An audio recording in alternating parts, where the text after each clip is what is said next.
अभी एक विवाद आ गया तो उस विवाद पर नहीं जाना चाहता। जब वो हज का सब्सिडी खत्म हुई तो कुंभ मेले का विषय आ गया। कुंभ मेला हम सब जानते हैं। कुंभ मेले का एक एस्पेक्ट आप लोगों ने कभी ध्यान दिया है? कुंभ मेला कितने साल में एक बार पड़ता है? 12 साल में। 12 साल में एक बार क्यों पड़ता है? क्योंकि वो जुपिटर की साइकिल पर आधारित है। बृहस्पति ग्रह हर 12 वर्ष के बाद अपना एक चक्कर पूरा करके उसी राशि में दोबारा आता है, इसलिए कुंभ मेला 12 वर्ष में एक बार पड़ता है। हजारों सालों से चला आ रहा है, ठीक है। तो इसका मतलब हमको पता था ना कि बृहस्पति की साइकिल 12 साल की है। इनको तो अभी 100 साल पहले पता चला कि बृहस्पति की साइकिल 12 साल की है।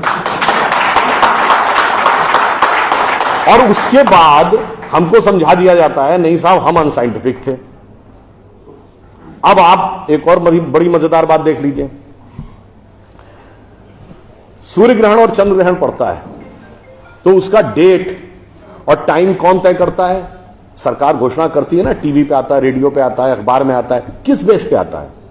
नासा की फिजिकल ऑब्जर्वेटरी बताती है कि फलां तारीख को इतने बज के इतने मिनट पे सूर्य ग्रहण या चंद्र ग्रहण पड़ेगा, सोलर इक्लिप्स और ल्यूनर इक्लिप्स। मगर ये बताइए 1950 से पहले तो नासा की ऑब्जर्वेटरी नहीं थी। 1920 में जब अल्बर्ट आइंस्टीन ने रिलेटिविटी की थ्योरी दी, उससे पहले रिलेटिव मोशंस ऑफ प्लैनेट नहीं पता था। सॉरी, 1916 में। 1920 में एडविन हबल एक साइंटिस्ट हुए जिन्होंने एक्सपेंडिंग यूनिवर्स की थ्योरी दी, उससे पहले एक्सपेंशन ऑफ यूनिवर्स नहीं पता था।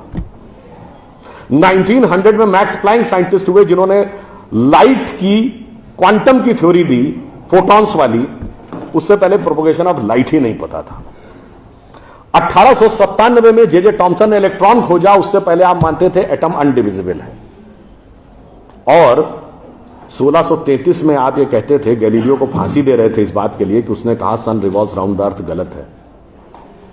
तो भैया आप 380 साल चल के जहां पहुंचे हैं, हमारा पंचांग तो युधिष्ठिर के जमाने से एज इट इज चला आ रहा है। क्या मतलब ये लॉजिक नहीं है, ये तो साइंटिफिक प्रूफ। फिर भी हमें समझाया जाता है कि साहब जो हमने सोचा उस सब हम अनसाइंटिफिक थे, हम गलत थे। बड़ी मजेदार बात है। इन ए स्पैन ऑफ लिविंग जनरेशन 50 साल में देखिए ये जो अर्बन नक्सल्स थे उन्होंने हमारे दिमागों में क्या क्या भरा और फैक्ट क्या था। 50 साल पहले जिस जिस चीज का मजाक उड़ाया गया वो चीज आज ठीक उसके उलट हो गई। 50 साल पहले कहते थे अरे यार ये अगर खेती करनी है तो mechanised farming, chemical fertiliser use करो। गाय के गोबर से कोई खेती होती है? आदमी चांद पे पहुंच गया, तुम गाय के गोबर पे पड़े हो। आज नहीं, ऑर्गेनिक फार्मिंग की तरफ। 50 साल पहले क्या कहते थे? अरे भाई ये जड़ी बूटियों फल पत्ती खाने से कोई इलाज होता है? नीम हकीम खतरा है जान। खाना है तो नई दवाएं खाओ, क्लोसिन, मेटासिन, टेरामाइसिन। आज आप क्या कहते हैं? नहीं, केमिकल नहीं, हर्बल मेडिसिन की तरफ जाओ। ठीक, आज से केवल 50 साल पहले आप ये कहते थे, जब हम कहते थे पेड़ों की रक्षा करो, जंगल की रक्षा करो, पहाड़ की रक्षा करो, कहते थे this is the reminiscence of a primitive tribal civilisation.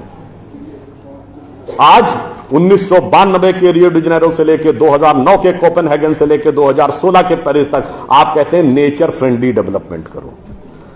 भैया सब कुछ उलटता जा रहा है। जो हमने कहा, जिसका आपने मजाक उड़ाया, वो सब कुछ सही होता जा रहा। अब मैं एक और बात कहूंगा जिसका कि बहुत मजाक उड़ाया गया, शायद हम लोग कभी ध्यान नहीं देते। भारत में यह कहा जाता था कि ज्ञान प्राप्त करना है तो ध्यान लगाओ।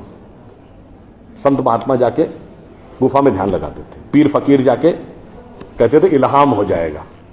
लोग कहते थे क्या बेवकूफ है, हाउ इज इट पॉसिबल? ऐसा कहीं हो सकता है क्या कि जाके ध्यान लगाया और ज्ञान प्राप्त हो गया? If you want to attain knowledge you must outreach, understand the things, meet the people, visit the place, like what Darwin has done. अब 50 साल बाद मैं आपसे पूछता हूं, आपको न्यूयॉर्क टाइम्स अखबार पढ़ना है तो दो रास्ते हैं। एक, यहां से दिल्ली से न्यूयॉर्क की फ्लाइट पकड़िए, 16 से 22 घंटे लगेंगे डिपेंडिंग अपॉन योर फ्लाइट, और आज का अखबार कल पढ़िए।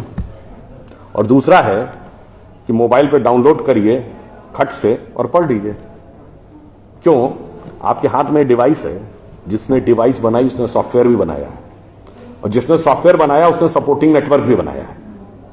उसी ढंग से हमारा शरीर एक डिवाइस है, तो इसके अंदर मन, बुद्धि, चित्त, अहंकार और कॉन्शियसनेस एक सॉफ्टवेयर है, और उसका कनेक्टिंग नेटवर्क भी है। बस नेटवर्क से कनेक्ट होना है और सब डाउनलोड है। और अंत में मैं एक उदाहरण दूंगा।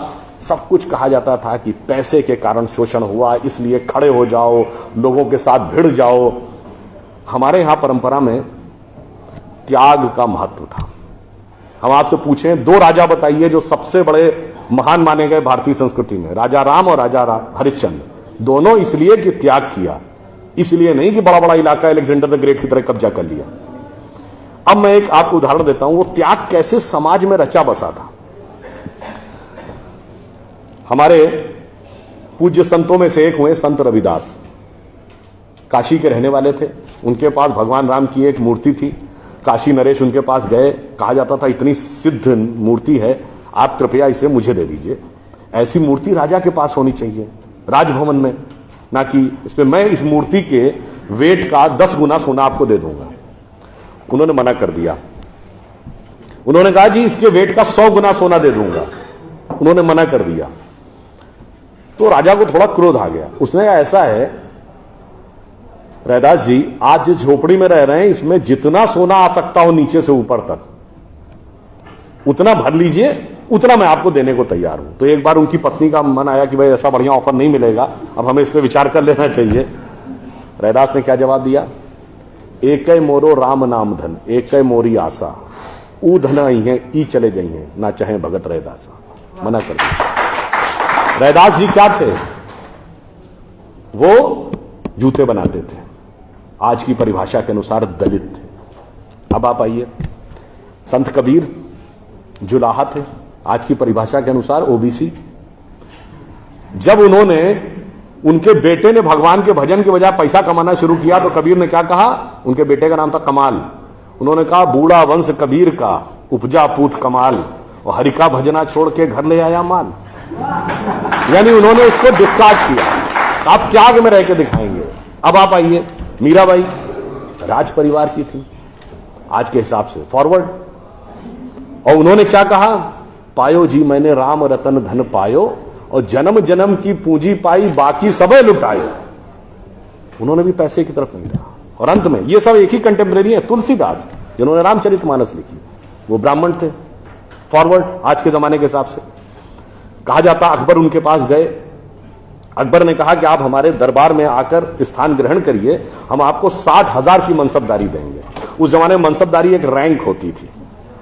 तो जैसे 40,000 की मनसबदारी वॉज मैक्सिमम, 60,000 का मतलब हुआ कि राजा के बाद सबसे बड़ा स्टेटस आपका होगा।